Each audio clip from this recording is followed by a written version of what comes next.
Hvor søren skal vi finde jer hen, når sæsonen om? Er I tophold, eller hvad? Det ved jeg ikke. Prøv at kaste en terning. Ja, sådan lød det altså for en lille halv måned siden, Steffen. Kan du huske det, og det er vel stadig tilfælde, er det ikke det?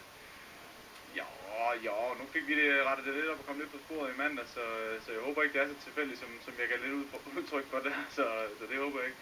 Jeg har det i hvert fald stadig sådan, jeg ved ikke rigtig, om det er fugl eller fisk, ja her, men jeg tænker lidt, jeg vil hellere tage dig bruden på terningerne, så at sige. Altså. Så skal vi ikke prøve at se, hvad det kan blive til i dag. Lad os prøve at sige, at 1-2 det giver hjemmesejr, 3-4 det giver kryds, og 5-6 det giver en udsejr. Jeg tror, vi skal sætte vores lid til sådan det. Ja, ikke? Så er det en hjemmesejr. Det var meget godt. Det er egentlig også det, jeg regner med. Så er resten jo sådan set op til dig. Så er det fuldstændig ligegyldigt. Lad os bare stå på en terning der, og det var egentlig også det, jeg satte næsen op efter. Du vil ikke slå om? Nej, det er ikke. Så er det bare op til dig, Steffen. Vi snakkes ved efter kampen, det er fint. Og Steffen Rasmussen fik rigtig gode betingelser i dag sammen med AGF-holdet. Det var nemlig dem, der var toneangivende fra start af. Det er Osama Slot, kreatørerne til Kirkeskov og Lange Larsen, som kommer frem og får skubbet sig og hættet sig frem til en lille chance. Og mere AGF og mere Osama Akaras. Han var drivkraften inde på midten i dag, og Kirkeskov, han var alle steder. Her er han med fremme, og så ser han lige mulighed til at overrumple Peskovic, dog uden at gøre det. Viborg har haft stor succes i Superligaen dette efterår og ligger på en anden plads, men det hører også med til historien, at de spiller resultatfodbold. Og det er godt, når man får resultaterne. Knap så godt, når man ikke får dem.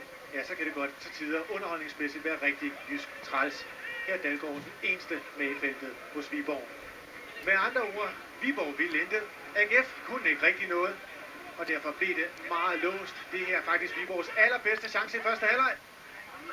Det er en farlig tilbagelægning fra AGF, eller mærke. Men AGF ville mere. Hjemmeholdet stormede fremad, når de kunne, og her bliver det endelig farligt. Søren Larsen med afslutningen, men Mikkel Rask med en glidende ishockey-tackling, og således altså stadig 0-0 efter 40 minutter. God mulighed for Søren Larsen, som dog slet ikke var færdig. Prøv at se en ny mulighed til AGF.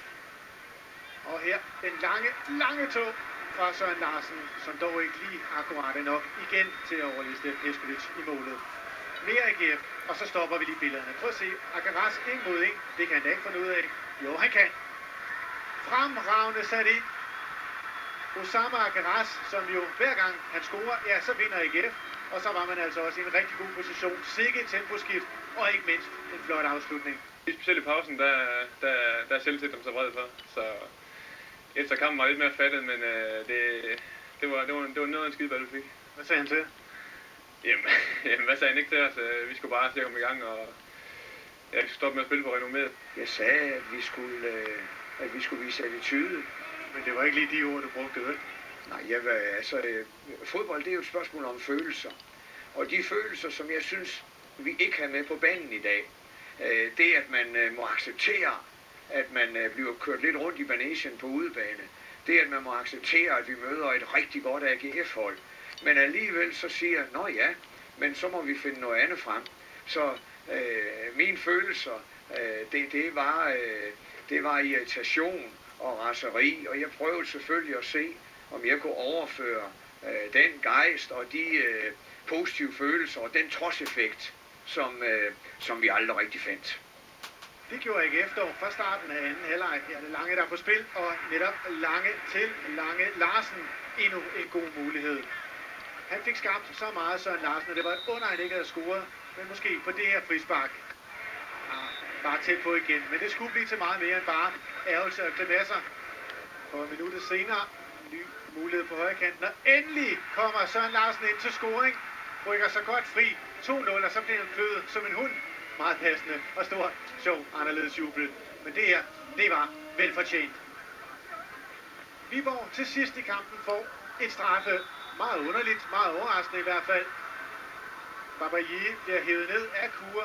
Og prøv lige at se nederst i skærmen, at den er faktisk god nok. Og det gav noget spænding til sidst. Og så flyver vi lige en tur ind i hovedet på Dalgaard. Jamen jeg går bare tænker, at nu han hopper nok til en eller anden side, så prøver jeg midt i kassen. Og det gik okay, selvom den var lige ved at blive taget. Så ja, det var jeg godt tilfreds med. Steffen, det gik jo meget godt, du fik ret. Ja. Hvorfor vinder I? Og jeg synes, vi dominerer fra start til slut.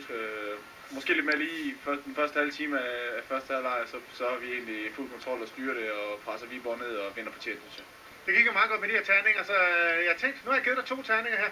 Skal vi ikke kaste dem for at se en slutplacering, når I er så flyvske som jeg? Nu kan I jo ikke blive etter. Nej, det kan jeg så godt regne ud, ja. Men sidste gang vi snakkede om guld heroppe, der rykkede jeg ned, så er det ikke også okay? Jo, det er fint nok. Lad os prøve at se, hvad det bliver til. Slutplacering. En 8. Hvad siger du til den, Sted? Ja, det er selvfølgelig bedre, hva'? Så ligger der en 4 derinde. En 8. Er du villig til at sælge det på det? Nej, det er jeg ikke. Det er jeg ikke. Jeg vil mere end det.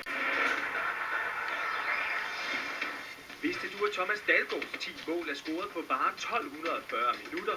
Et snit på 1 mål per 88 minutter.